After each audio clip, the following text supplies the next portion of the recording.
मित्रांनो आज आपण 12चा पाढा कसा लक्षात ठेवायचा ते शिकणार मित्रांनो.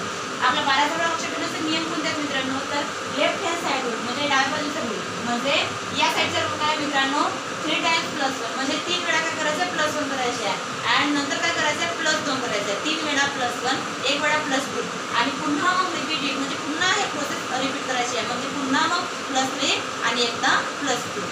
तर आपण तसेच करू. 3दा काय आहे +1 1 + 1 2 2 + 1 3 3 + 1 4 आणि 3दा +1 केलो. आता काय करायचं +2 4 आणि 2 किती 6.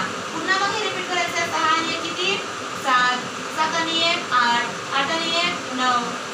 आता पुन्हा काय करायचं आणि 9 आणि 1 किती 10 आणि 10 आणि 2 किती 12.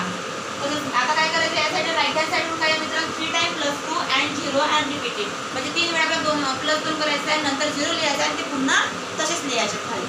तर 2 आणि 2 किती 4 4 आणि 2 6 6 आणि 2 8 मग काय 0 आणि पुन्हा हे जे आहे की ते वाचून घेते काय करायचं पुन्हा आपल्याला जसे की तसे खाली लिहायचं आहे. म्हणजे काय 2 4 6 8